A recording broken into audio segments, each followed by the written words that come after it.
Hi guys, more calculus story problems. These are still related rates. So we have the baseball problem that I've seen a lot of different times in a lot of different textbooks. So you'll probably see some version of this. But the scenario is you have a baseball diamond and a baseball player is running from first base to second base at a rate of 13 feet per second. So this is important, rate of 13 feet per second. How fast is his distance from home plate changing when he is halfway between first and second, all right? So let's represent the quantities and variables on the diagram. So first of all, in a baseball diamond, they will probably tell you this, but the distance between bases is 90 feet. So this is 90 feet. So we want to know something about how fast is his distance from home plate changing. So I'm going to represent that with a variable. Let's call it D for distance. And what else do they tell us? They say his rate of running, his rate of change is 13 feet per second. So he's over here running this direction at 13 feet per second. That is a rate, all right? So now we have to represent, first of all, my related rate step-by-step system first says what formula are you working with here? What diagram, what shape do we have in this diagram? This would be a right triangle. So we're going to do a squared plus b squared equals c squared. Or in this case, my hypotenuse I call d. So we can just say, step one, the formula is a squared plus b squared equals, I'll say d squared in our situation, okay? Now, the next step is we plug in any constants, any quantities that are not changing in this scenario. In this scenario, this guy is running, so this side of the triangle is changing. Because this side is changing, this distance away from home plate is also changing. The only thing that's not changing is the distance between home and first base, which that's 90, that's not changing in this scenario. So let me represent these quantities up here with letters. If I say this is A and this is B, this side of the triangle is B, then step two, when I plug in my constants,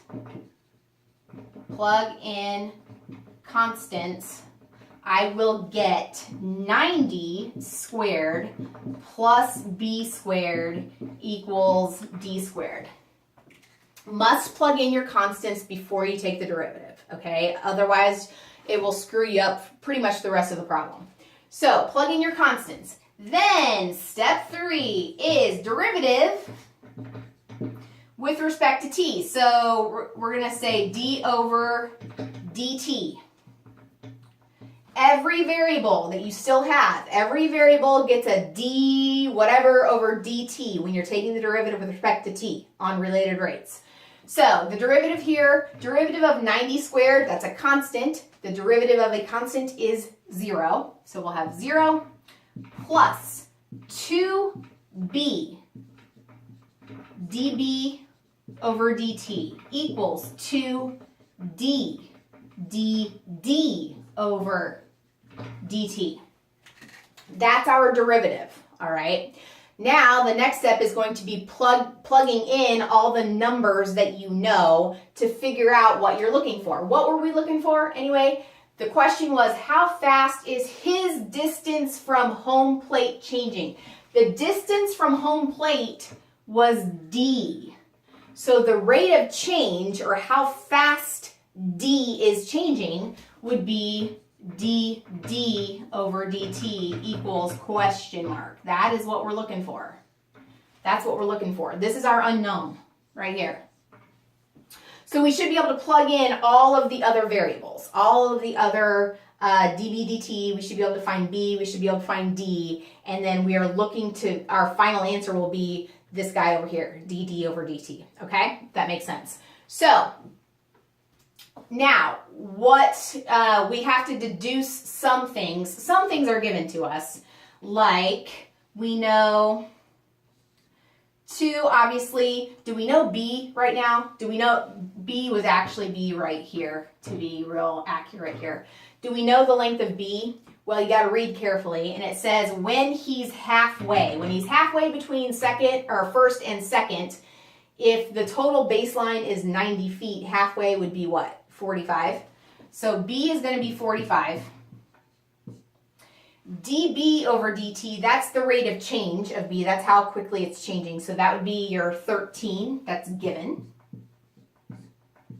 And now that's going to equal 2 D. Do I know what D is? Do I know what D is? Right now, I don't know what D is. It's not given right in front of me, but I will find it. I can find D. So over here, I'm going to say I'm going to find D at the instant when when B is 45. So when B is 45, A is still 90, what is D?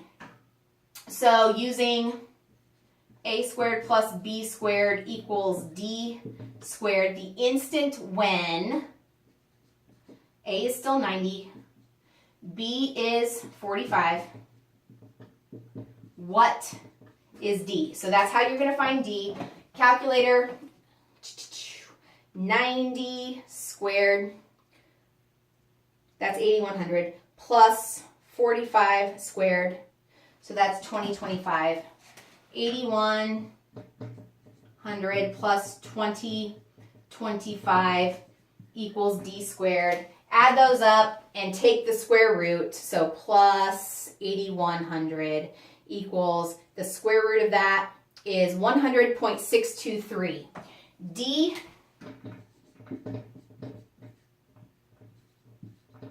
100.623. It's also, well, I won't worry about that. It's the square root of 10,125. But I'm just going to approximate it here. 100.623. That's what D was. And then I still am looking for dd over dt. Let's make this a little more organized. So then it's just a matter of calculating. We're going to have 2 times 45, which is 90, times 13, whatever that is. 90 times 13 equals 1170. 1170 equals 2 times 100.623 dd over dt. So then I'm going to divide both sides by 2 times 100.623. If you want to do that calculation, that's fine. 2 times 100.623. So 2 times 100.623 equals 201.246. 1170 divided by 201 approximately is 5.82. So dd over dt is approximately 5.82, give or take. Your decimal might be a little bit off. Make sure you can see that on the video. So again, I want to back up and simplify these related rate problems step by step every single time. You start with your formula. In this situation, it was a right triangle, a squared plus b squared equals c squared, okay? Or in our scenario, we changed it to d. But Pythagorean theorem is your formula. Step 2, plug in constants. The things that are not changing, plug those in first. Step 3, take the derivative with respect to t. So you got all your d over dt's. So 2b db dt plus equals 2d dd dt. Remembering that the derivative of any constant is 0, okay? And then once you have your derivative, you plug in the quantities. Most of them will be given, the 2, the 45, the 13. We had to find d in this scenario just using the Pythagorean theorem again. But then it's just a matter of solving for the final answer. What you're looking for is the rate of change of d in this situation. So it was 5.82 approximately. So a lot going on. Practice these. Remember your step-by-step process. That at least will simplify it a little bit. And then just, you got to practice these a few times to really be able to nail it on the exam every single time. Just practice those related rates. Okay, so hopefully this helps and simplifies it a little bit. Thanks guys, keep coming back.